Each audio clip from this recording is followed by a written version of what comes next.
And there you go mga kaibigan, pag-usapan natin kung paano nga ba maging bahagi o paano gumawa ng account sa Novalucia. Okay, so ito po, no, step by step procedure po tayo from registration to generation of income. Okay, so the first thing that you need to do is, of course, copy this or scan this dahil araw-araw po mayroon po tayong Zoom meeting para mas maintindihan po ninyo kung paano ginagalaw, paano pinipindot at kung ano po ang mga features ng Novalucia, no?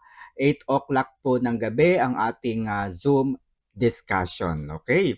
So, syempre, ang unang step ay bibigyan kayo ng link to register. Okay? So, sa mga hindi pa po register, scan na po ninyo itong QR code na nakikita po ninyo. Okay? So, kapag na-scan na po ninyo itong QR code na yan, ay mapupunta na po kayo doon sa pinakang form. Okay?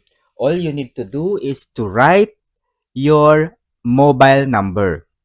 Okay? So, pinapaalala ko lang, cellphone number po na nandito sa Pilipinas. Kung kayo po ay nasa abroad, ang kailangan po ninyong gawin ay kontakin po ninyo ang inyong kamag-anak, no? Dahil mayroon pong ipapadalang one-time password o OTP.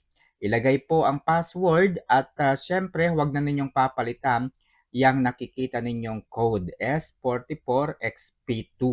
At pagkatapos ay pindutin ang send button. Pagkapindot po ninyo sa send button ay mapupunta po kayo dyan sa step number 2 na kung saan ang puzzle ay kailangan ninyong mabuo. Okay? Paglapatin lamang po yung puzzle. Dapat po parehong-pareho. Paano po gagawin ninyo? I-slide nyo po no, yung puzzle mula sa kaliwa papunta po sa kanan para maglapat po sila. Ayan po, nasa baba po yung slider. At pagkatapos mga kaibigan ay makakatanggap na kayo ng OTP o one-time password. Ilagay po ito dyan sa step 1, okay? Sa tabi po ng send, okay?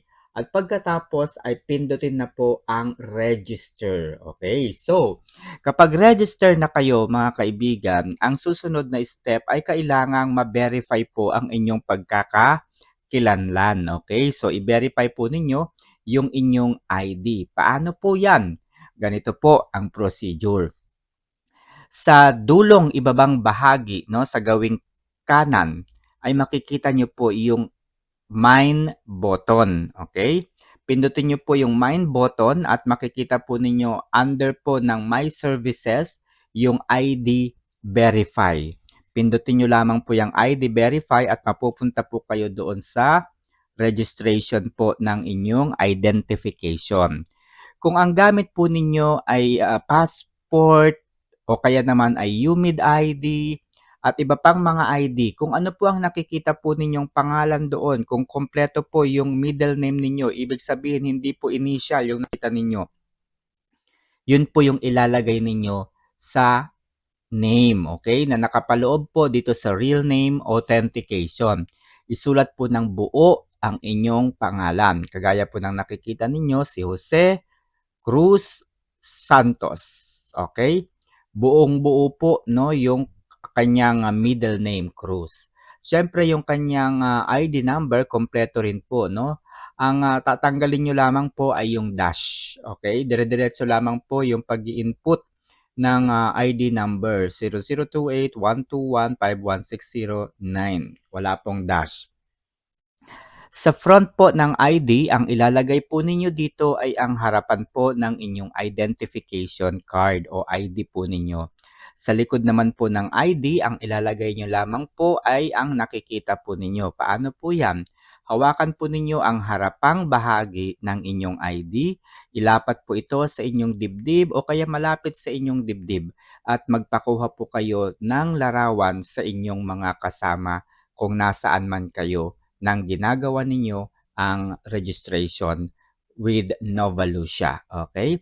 Pagkatapos ay verification na po. Pindutin po ninyo ang verification. Pagkatapos niyan mga kaibigan ay i-message nyo lamang po sa akin ang inyong user ID na matatagpuan po kapag pinindot po ninyo ang mine button. Okay? Nandun po sa itaas na bahagi ang user ID kasama po ng inyong larawan. Okay? So, yun lang guys ang registration. Napakadali kaya hindi po kayo malilito. Make sure po na tama po ang procedure na inyong ginawa para hindi po kaagad nare-reject para mabilis po tayo. So, yun lamang and magandang hapon.